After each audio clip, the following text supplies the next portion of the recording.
Welcome to Building the Future. I'm your host, Kevin Horick. The radio and TV version of the show air in over 12 states. This includes both coasts and Silicon Valley. The show also airs in the UK, Caribbean, and Australia. For full show times, plus past episodes of the TV and radio show, please visit buildingthefutureshow.com. We just launched a free online community to connect past guests, listeners, and others. This community will allow you to network, chat on Slack, or get help with anything else, and a lot more. If you're interested in joining the community, buying some merch, sponsoring the show, or signing up for the newsletter, please go to buildingthefutureshow.com. The show is a proud media partner for the 11th Annual Media Excellence Awards, which are produced by Access Entertainment in Los Angeles, California. The Media Excellence Awards are recognized as the most influential awards show honoring innovation and leadership in all things mobile entertainment, lifestyle, and technology. For more information on how to submit to these awards, please visit mediaxawards.com. Welcome back to the show. Today we have Franco Francese. He's the founder of Mattone Restaurant and Bar. Franco, welcome to the show. Hey, thanks for having me, Kevin. Yeah, I'm excited to have you on the show. You're kind of the first restaurant owner I've had on the show, but for me, I think a lot of people kind of in tech always kind of dream or want to kind of own a restaurant and or kind of bar. And so I thought having you on the show to kind of provide some insight into the space would be very kind of fascinating to myself and I'm sure the listener. But maybe before we kind of get into all that stuff, let's get to know you a little bit better and start off with where you grew up. Sure. So I grew up in Westchester, Illinois, Okay. Which is a western suburb of Chicago. My parents came to the States from Italy in the late 1960s, and they already had family kind of set up here in the western suburbs of Chicago. So we settled here. Okay. But some of my great memories, obviously, are from the good old days in Westchester. Sure. So walk me through kind of a bit of your childhood, kind of growing up in a family-run kind of restaurant. Absolutely. So my father was the head chef of a restaurant called Brunetti's, which is in Brookfield, Illinois. Okay. It was owned by my godmother Okay. and godfather at the time. And then in the late 1980s, so he was there for about 15 to 20 years, I would say. Wow. And in the late 1980s, he branched off out onto his own. Okay. He decided to start his own restaurant in Westchester called Dee's Little Italy, and that was 1988. Okay. In 1991, he moved the restaurant one town over from Westchester to LaGrange Park, Okay. and that is where the location of our current restaurant, Mattone Restaurant and Bar, is located currently. So now to back up, my childhood, I remember very clearly being always in and around Brunetti's. My mother and my father worked at Brunetti's. We couldn't afford a nanny or a babysitter, so they would take us to work with them. Interesting. And a lot of days, if we weren't in school, we were at the restaurant. And I remember palling around with my brothers.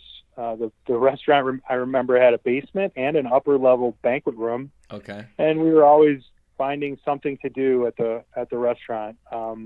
But it was an interesting life. The restaurant business is a hard life. It's long hours. Sure. Brunetti's was open for lunch and for dinner. So, there would be a Saturday where we would arrive at, 10:30 in the morning and not leave until 1, 2 o'clock at night. If there was a banquet that ran late or something, I mean, we'd be falling asleep on a chair in the office.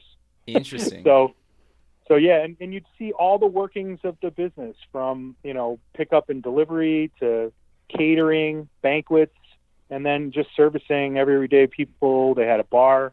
So you'd see a little bit of everything in the restaurant business. And that's really how I remember growing up.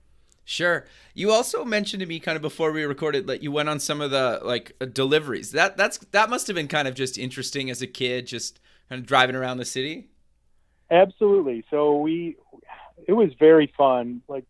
Being in a car when you're younger is always kind of an interesting, fun time, right? Sure. So to help pass time, we'd go on delivery runs with the delivery drivers. And I remember very clearly 2 or 3 deliveries in the car at one time, and then they'd be marked, and I'd shuffle one of the bags to the driver as he gets, as he pulls up to the house that he's going to. Sure. To help him in the process, and just sitting in the car and taking the ride and chatting and watching the process was very fun. And they were delivering pizzas to people's homes in the 70s and 80s. Very so cool. They were doing delivery for a very long time. Interesting. So you did go to university. What did you take and why? Sure. I went to Valparaiso University in Northwest Indiana, and actually I initially chose Valpo because of the football program. I played football in college. Okay. But it was also a very good school with a lot of strong ties to the Chicago area. And I knew my family was in Chicago, and it was all I knew, and it's what I loved. So I wanted to be close by and set myself up for a career afterwards in the Chicagoland area. So, but I started out I thought I wanted to be a doctor. Okay. I started out taking a lot of the biology and chemistry courses. And then, after my first year, I switched to the business track. And I focused on finance as a career path, if you will. What made you get into finance? Just out of curiosity. Yeah, I always had a strong kind of math background. Okay. And coupling that with my father, who was an entrepreneur, okay, I thought learning about management, about marketing, I thought I could help my dad, because interesting. We came from a very humble, small town in Italy to the U.S. where he could run his own business and raise a family. Sure. And I always wanted to try to help him in some way, shape, or form. And I thought, well, learning marketing, learning basic statistics and management, accounting, all that stuff would be useful to him and his business. And then potentially for me in my career. It was really not until my senior year of college when I started focusing on things like the stock market. So I graduated in 2000. And I remember our senior finance course that I took where we ran a mock stock portfolio. Okay. And anybody that bought stocks in the late 90s made tons of money. So sure. My mock stock portfolio was fantastic. Like I thought I was crushing it. Right. Okay. So interesting. that's what kind of led me to my first job out of school, which was, in the financial services / kind of Wall Street career. Okay. So, and I don't know if you want to segue to that, but that's kind of that's where I finished school. So. Yeah. Give us a bit of background on kind of your background. I know the restaurant kind of tied into that. So walk us through kind of your financial career and then transitioning into kind of the restaurant. Yep. And so throughout college, I'd always stay involved with the restaurant. So summer job was a waiter or manager or whatever Dad needed help with in the late 90s. But then between my junior and senior year, I got my first internship at LaSalle Bank in the credit division. So I was part of a lending division at LaSalle Bank, and I started getting a taste for some of the other careers that were available out there. And that's when I graduated. The first job that I got out of college was trading bonds for a small brokerage firm in the western suburbs of Chicago, in Barrington. So I got that first job, and it was followed by basically a 15-year career, all in financial services, doing mostly equity sales. Okay. So, and equity sales to institutions. That was my job for 15 years. Interesting. So. Okay. So how did you transition out of that into kind of taking over, kind of rebranding, and actually running the restaurant full time? Sure. My father, who at that time, he came to me in 2009 and said, I'm starting to get tired. I'd like to start thinking about retirement and potentially selling the restaurant. And I looked at my dad, who he's a great man, and I wanted to help him. Sure. But the timing was just brutal. We were in the middle of the financial crisis. Right. We were in a massive recession. Credit wasn't flowing. Sure. So, and real estate values were plummeting. So I basically said to him, why don't you let me take over the restaurant? I'll bring in some fresh blood and turn you into the landlord. Okay. And the restaurant at the time was not doing well because it was basically in a low tide as it relates to the economy. A lot of people were very, very cautious about what they were eating.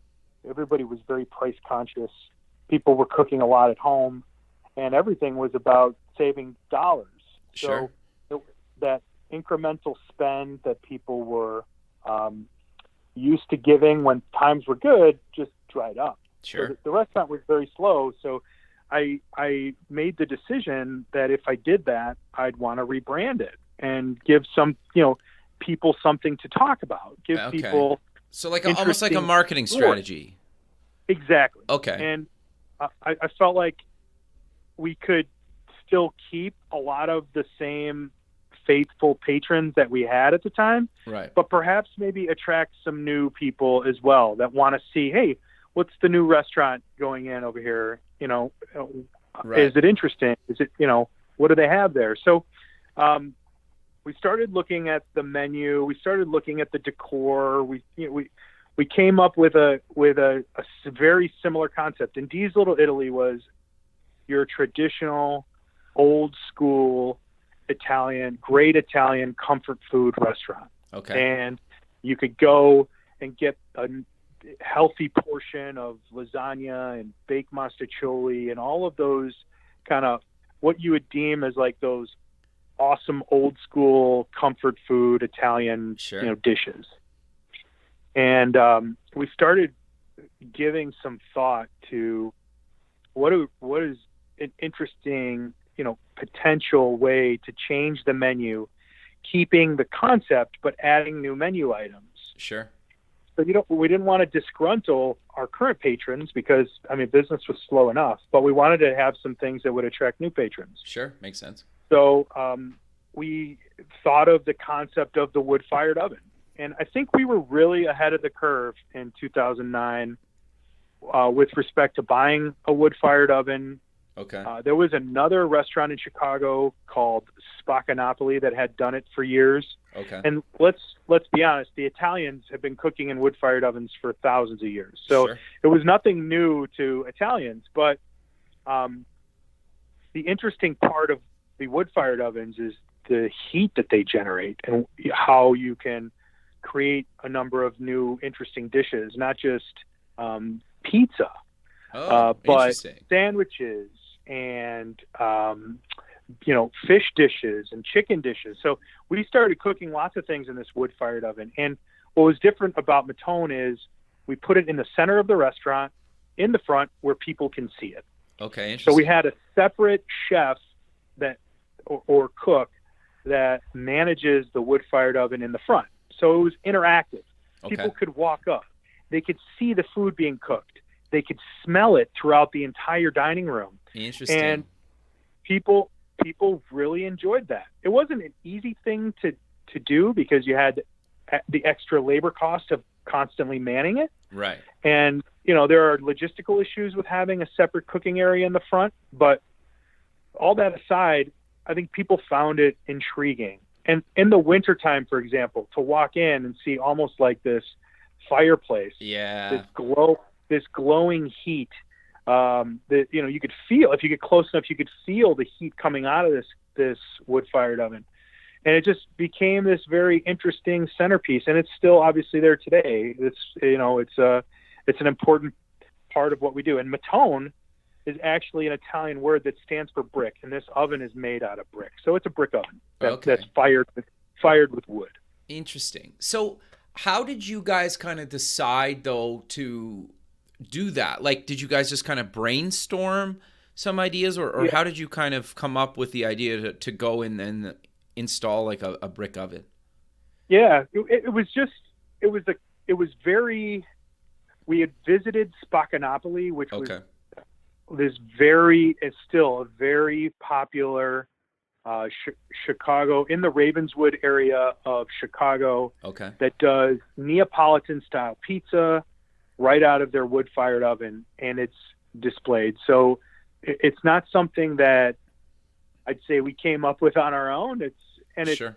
It has origins back to the way that people have been cooking and are still cooking in Italy today. Okay, interesting. But someone else had done it here already. So it was basically, how can we resonate with that Italian population that grew up in Italy, that was used to eating out of these wood-fired ovens, but also find this kind of very attractive way of presenting it to people? Because Sure. it's one thing if you have it in the back, Yeah. but you know how it is. Out Yeah. of sight is out of mind. Yeah, totally. So, but when you have it in the front, it captures people's imagination, and it captures their senses as well, because you're smelling, you can see, and you can almost reach out and feel everything that's being made there. Yeah. And you could see the quality of it. So there's always been this emotional connection that people have with food.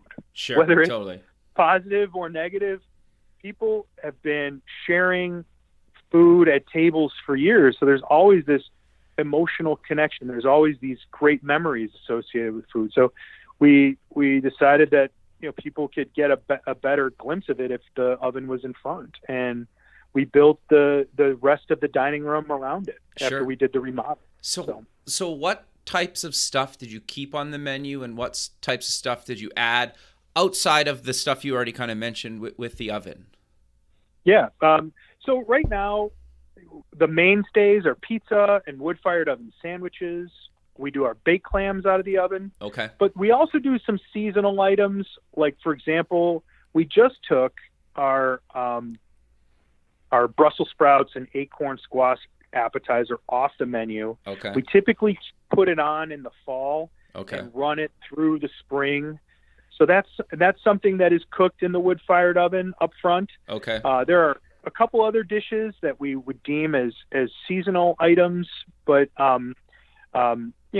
it varies. What's nice about doing a wood-fired oven sandwich is you can go in 50 different directions with it. We have 4 or 5 on the menu that are on the menu all the time, and then we run weekly specials. We've done a Cubano, we've done a chicken Parmesan, we've done a meatball sandwich out of the wood oven. Okay. Those aren't on the regular menu. Those will run as specials. So wood-fired oven pizzas, we have 4 or 5 on the menu that are mainstays, and then we'll do all kinds of different interesting, fun specials. That we also do a pizza of the month. Okay. Sure. So we'll have a special pizza that runs for an entire month, and then we change it up, every first of the month. So if somebody likes a special, then they know they can get it there for the rest of the month. And right. We'll use the data that we garner from those things to maybe change up the menu. If there's a pizza of the month where people are, if there's a pizza of the month that we run and people are coming back for it on a weekly basis, then the next time we do a menu switch, which is every about 6 months, we could add that to the menu on a full-time basis. And as long as we have the items, we'll make the stuff anyway. So. Got you. Okay. No, interesting. So how do you come up with kind of, new weekly features, new kind of monthly specials? How do you guys kind of do that?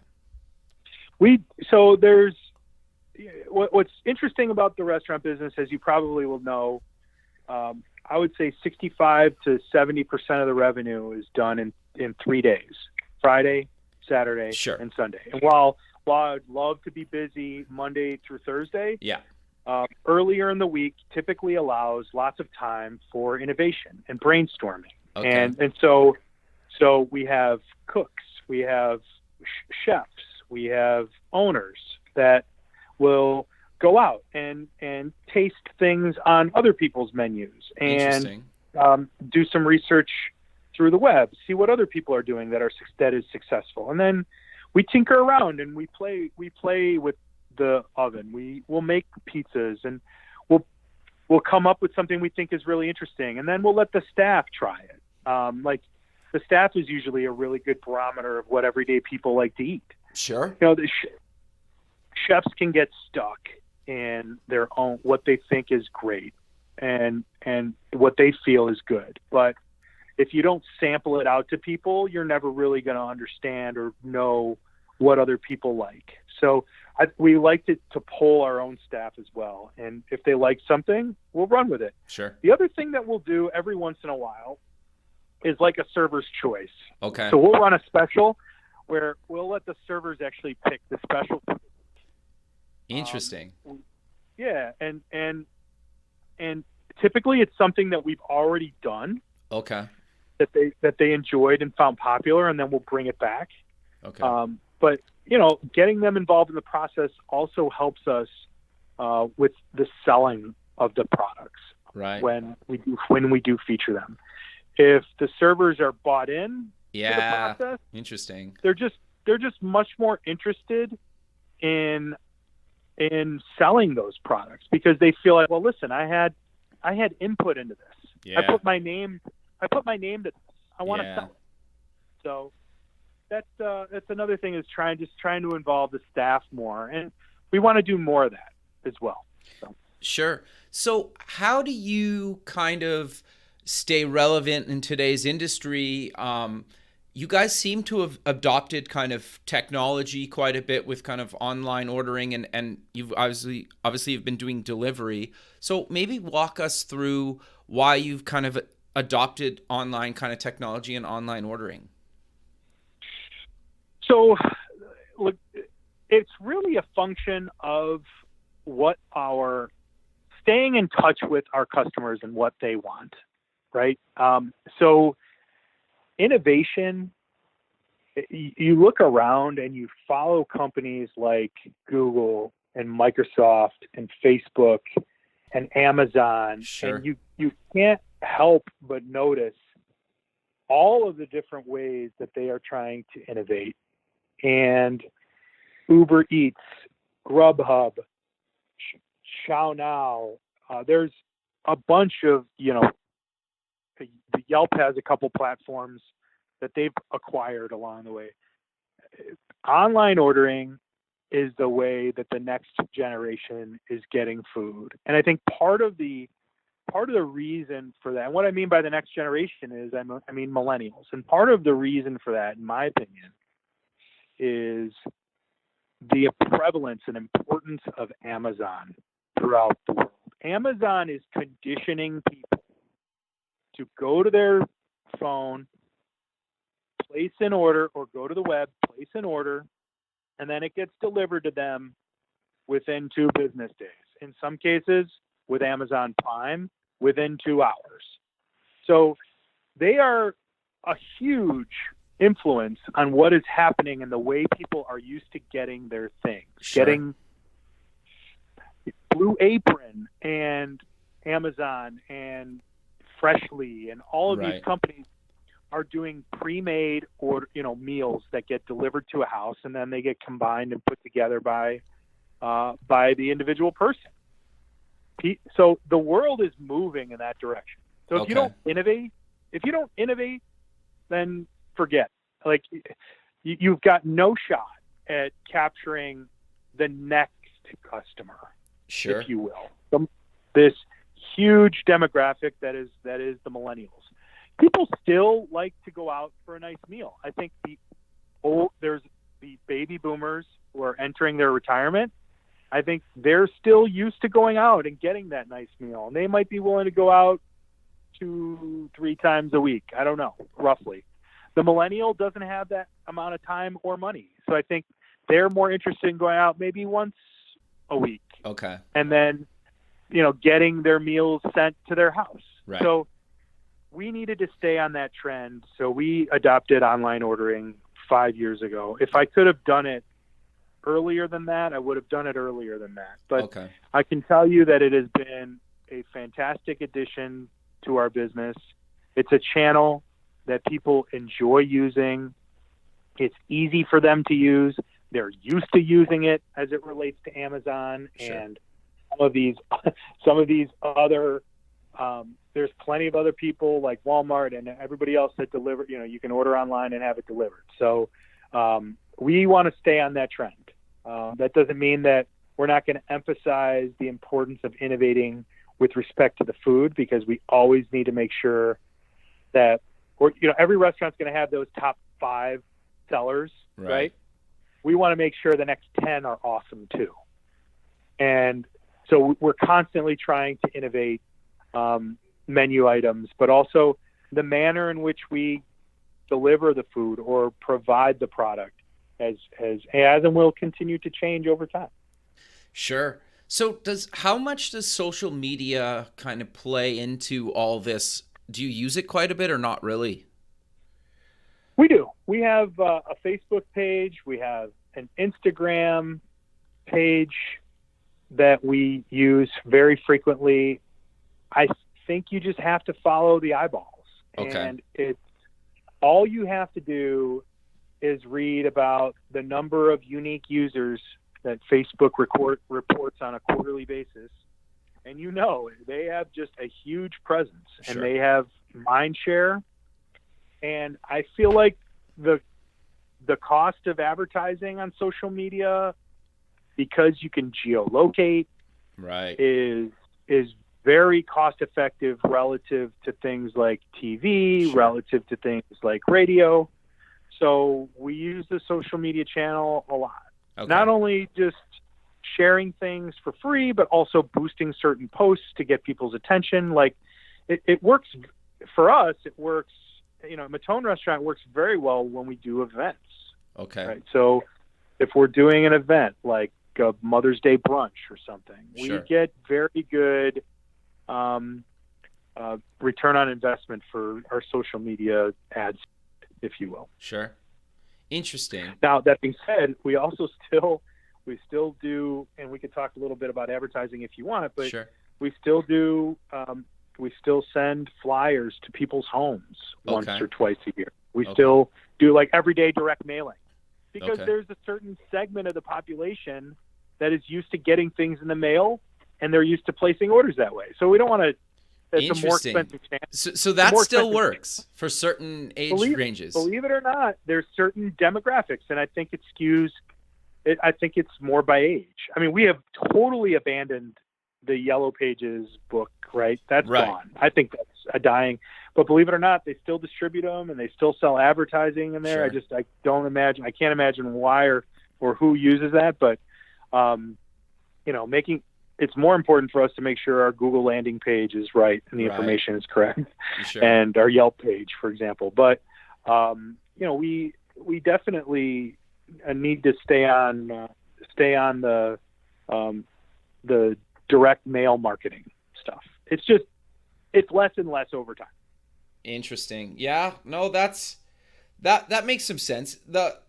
I figured the direct mail stuff worked. It's just for certain age ranges, but it's interesting, right? How, because that's kind of obviously like a traditional kind of way of doing something, where obviously online ordering is pretty modern. It's interesting just to kind of get the most amount of eyeballs in front of things. You need to kind of use both mediums.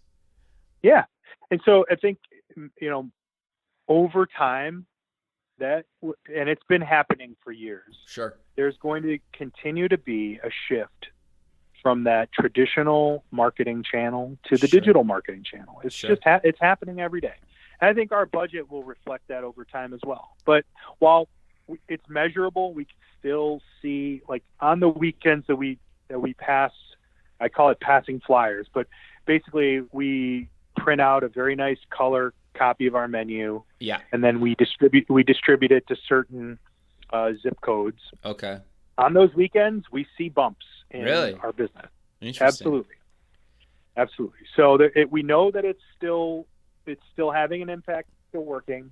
I think it's just going to be less and less over time. Sure. So. And it sounds like you guys are very much willing to like trial and error some of this stuff, right? Like you try something once, if it works, you'll keep doing it. If it doesn't work, you probably try something new. Is that fair to say?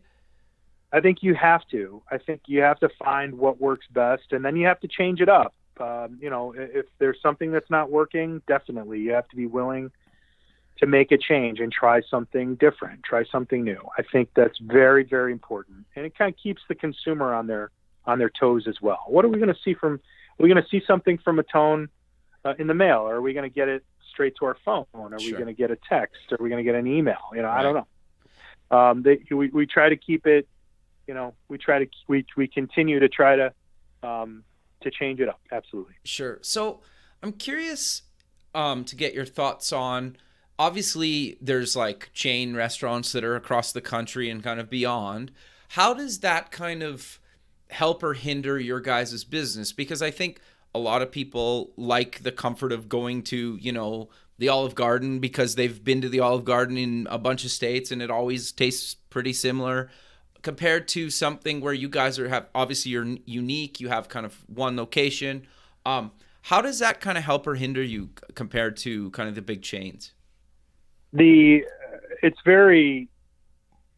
large chains are brutal competitors. Okay. They have cost advantages. Sure.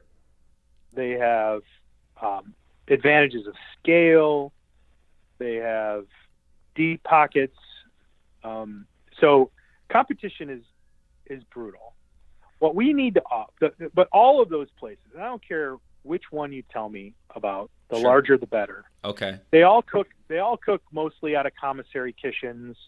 They package the food, then they send it, and there's just something about the quality that changes. Sure. So we need to be able to offer a better quality product in order for get people to say, this is worth spending the extra $2 or $3 for. Sure. This is worth it to me to make that spend. Sure. Whether it's the freshness of the local ingredients that we use, Sure. or, maintaining an open line of communication with the local farmers and the local growers of product, the local meat providers, the poultry providers, making sure that we're using fresh ingredients that aren't processed, that get as fast as we can from the farm, if you will, to the table. People Sure. talk about farm to table restaurants all the time. Yeah. We try to shorten that distribution loop as much as we can. And then it's about cooking technique, right? So great ingredients plus cooking technique is what creating fantastic food is all about. Sure. So we have to go the extra mile. We have to learn about things like blanching and braising and glazing and applying certain cooking techniques, which is more expensive, which takes more time, which takes more money, but ultimately produces these just better products. Where if you put a plate of what we are serving to a similar plate side by side with a competitor, it should be a night and day difference. Sure. So Interesting. if they can ever close the gap and keep their price advantage, it would be very difficult to compete. But that has not happened yet. I can tell you so many people that are willing to pay more for a nicer dish or a nicer option than they'll get at an Olive Garden, if you will. And nothing against Olive Garden. But, no, interesting. That's kind of what I figured, but I'm just kind of curious. So what advice would you give somebody that's maybe looking to invest or maybe own or kind of get into the space? So it's a question that I could probably talk about for an hour. But okay. Ultimately, investing in a restaurant is a very tricky, very difficult investment. It's about an investment in the right people. Sure. It's about people that have experience in the industry, that are willing to do the work. So there's a difference between someone who is a name and maybe knows a thing or two about the business, but is not necessarily vested in spending time there. Sure. I think you have less risk if you are invested in someone who's there every day. Okay, sure. versus someone who's just kind of managing from 20,000 feet. Sure. I can talk about things like location risk. I can talk about things like concept risk. Okay. You know, I don't recommend investing in a restaurant within a mile or two of a behemoth that is of a similar concept. Makes sense. If you're investing in a single place, for example, a one unit restaurant, and let's say it's a Chinese food or a Chinese food restaurant. Okay. Do not want to open next to the Chinese place that's been around for 10 years. Sure. And so you're taking significant concept risk. Okay. And while you might be able to have a little better product, it is going to take years to change people's, eating habits. Right. Right? Yep. Ultimately, people are creatures of habit. Sure. So if you're a restaurant, you need to have everything in place and everything put together in order to take customers from one place and pull them to another, because they have their ways. People have their ways about them. People Sure. have things that they enjoy and things that they do. So unless the current restaurant is doing something to screw that up, well, then it's going to be very difficult for you to lure them away from that. Now, if it's a different concept, that's different. Well, it's risky to have a different concept, but it's something new. It's something that would intrigue someone. Hey, let's try this. Let's say you're opening in a town that has an Italian place and a Chinese place, but it doesn't have a Mexican place, and you're going to be the Mexican food restaurant. Sure. That's more intriguing. That's less risky, in my opinion. Sure. So because you can offer something different. No, But that if makes you're going sense. to if you're going to offer the same old thing that's right down the street, it's going to take years for you to quote unquote steal the customers, and you might not make it while that whole process is happening. Yeah, but because there's a lot of overhead, right? right, absolutely. The other thing that I'm always kind of curious about that I've heard, like, that people seem to maybe it's more on the bar side than kind of the restaurant side, but they might only be open 3-4 nights a week, but they think it's like a part-time job. But from my understanding, and I've never been a bar or restaurant owner, that it's basically full-time. Even like you need to be working on it kind of full-time, even if you're only open, a few days a week. Is that correct? Absolutely. There's always a certain amount of, whether it's prep work that's being done on days off, whether it's inventory or ordering, Sure. or fixing the sink, or changing a light bulb, or submitting your sales tax figures Okay. On a monthly basis. There's always work to do. There's always lots of things that are going on behind the scenes. So there's no day off. I was on vacation last week for July 4th, and Okay. I worked I had little messages or things that I had to attend to at least every other day, if not every day. Okay. So there's always something. The amount of time is, kind of up to you. I always recommend that people try to unplug. I think some people, it makes sense to have at least one day off. It gives everybody a break, or a perceived break. Sure. And you got to, and not everybody's working 7 days anyway, but, gives having one day off where you don't have to actually deal with customers. Not that that's a problem. But, yeah, I know what you mean. Yeah. Somewhere where you can just focus, nobody is going to be knocking on the door to come in because you're closed. When you can just focus on the important things that it takes to run a restaurant, I think that's important. I think you need to try to do that. Now, Mattone is open 7 days a week, so Sure. we hope to see everybody even on Mondays. But Sure. but we don't necessarily follow that rule. I think if I was opening a new restaurant today, I would try to work in one day off if I could. No, that makes sense. I think it's kind of the whole space is kind of fascinating to me, But what is there any other advice that you would give people maybe once it's kind of up and running? Yeah. I think so. When we rebranded, Okay. and we kind of go back to this story. When we rebranded, we did everything. We did make menu changes. We did disgruntle some of the current patrons. Okay. But you absolutely have to focus on bringing in new people. And so when you think about your spend, so many people focus on, I got to get open. I got to get open. I've got to get open. Right. And, there are delays in construction, and this costs more than you thought it was going to cost. And this is taking more time than this, you run into all kinds of issues when you're trying to open. And then you lose track of, just because you slap some new paint on the wall and put up a new sign, that doesn't mean that everyone is just going to sprint on over and try the new restaurant. I mean, Sure. You'll be busy. You should be busy at first, but that 3 to 6 months after, or call it a year or two after, you need to continue to pump, I think, money into marketing dollars to try to attract new people. Okay. I call it I call it personally my customer bucket. Okay. Right?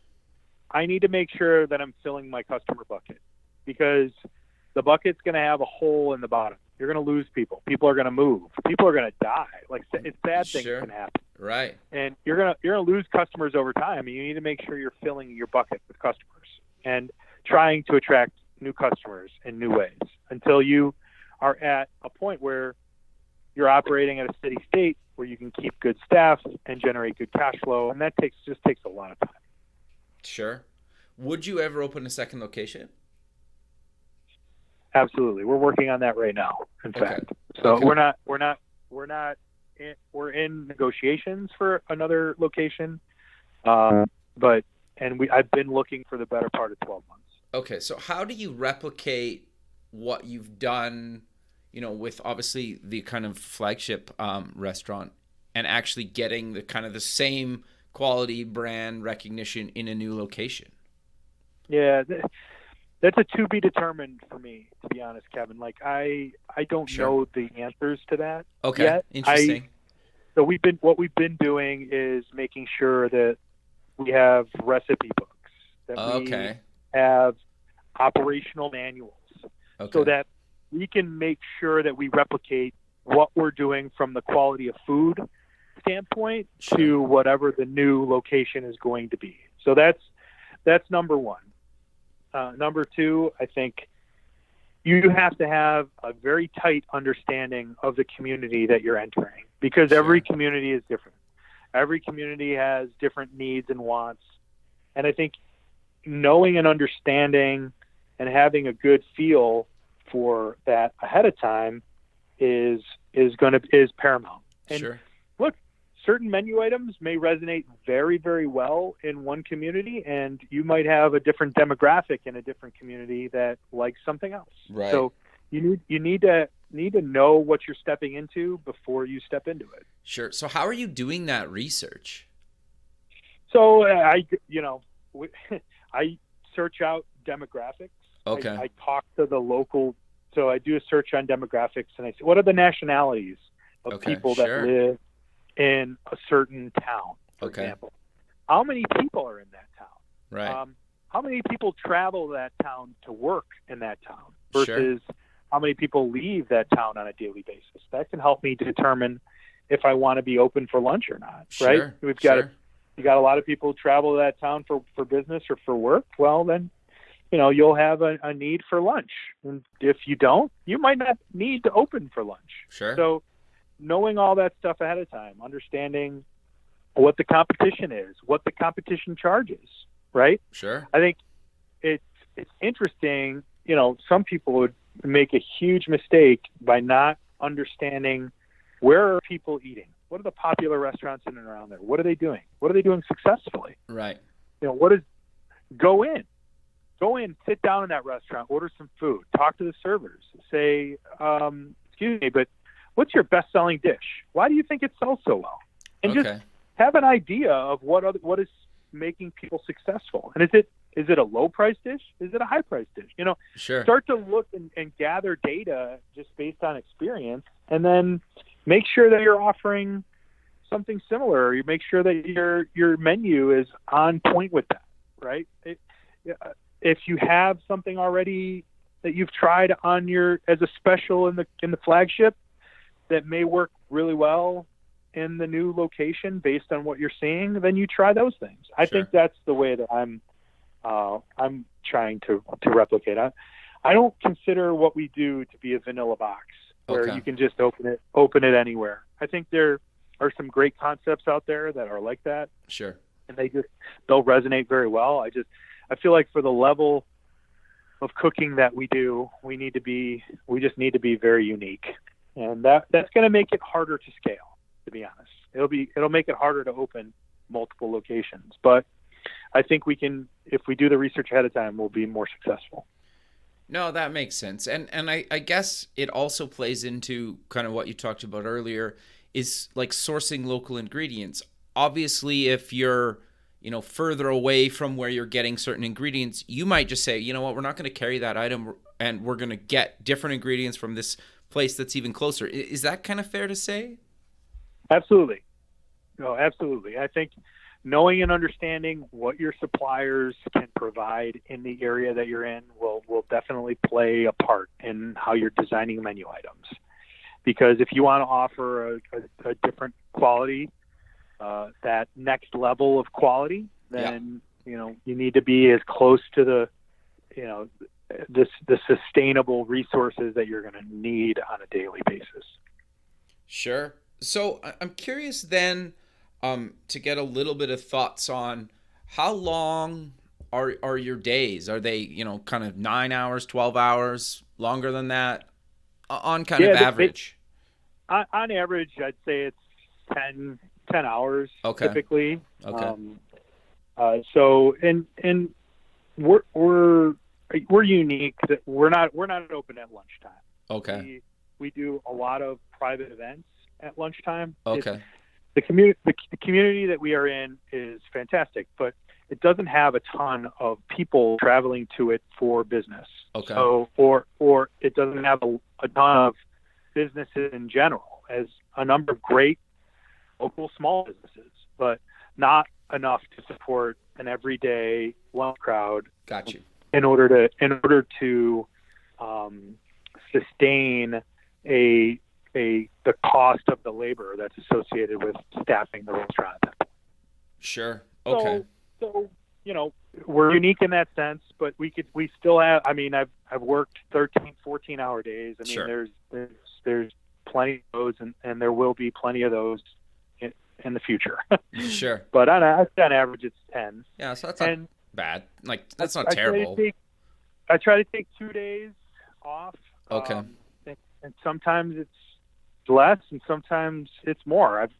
We're set up differently. My brother, who's the co-owner, he's on vacation this week, so I'll be at the restaurant I'll be at the restaurant pretty much every day. Gotcha. So. Okay. So you guys kind of give back to the community. Do you want to maybe talk about that and why that's important? So I think it's really important to stay in contact with all the local organizations and make sure that you're giving back. Ultimately, 90% of the revenue that's generated at Mattone Restaurant comes within 5 miles of Interesting. So local chamber of commerce, local charities, the local Little League team. We stay involved with all of those organizations, and we either, we'll provide food from time to time. There's an organization called Beds Plus, which does a soup drive every year for homeless people. We donate, 10 gallons of soup. Sure. We sponsor a Little League team in LaGrange Park. Okay. There's lots of ways that we try to give back to the community. We had a young girl who passed away from cancer, and we held a fundraiser, and helped give back proceeds to the family. And one of those, we gave the family free pizza for a year. Oh, very cool. That's really cool of you guys. To help them get through the hardship that they had to experience. Sure. Whenever we see an opportunity like that, we make sure we are present. If it's volunteering time, then great. If it's volunteering food, fine. Whatever it is, I think it's important to stay in touch with local community members, and we will continue to do that. Sure. No, I think that's great, right? And obviously, it's getting your name out in the community. It's kind of like a soft sell kind of marketing, right? And kind of keeps you guys front and center, right? So I think that makes a lot of sense, right? And people probably question whether or not it's genuine. Like, it's absolutely genuine, but there's a motive as well. Like, sure, we want people to associate a restaurant down the street as good people who are always willing to help no matter what. Sure. And while we hope that there's good positive vibes and repercussions for that, that's the goal. Sure. No, that makes a lot of sense. And I think that's what anybody's doing, right? When it's genuine, but obviously they're trying to stay relevant as well, right? Like, so it benefits both sides.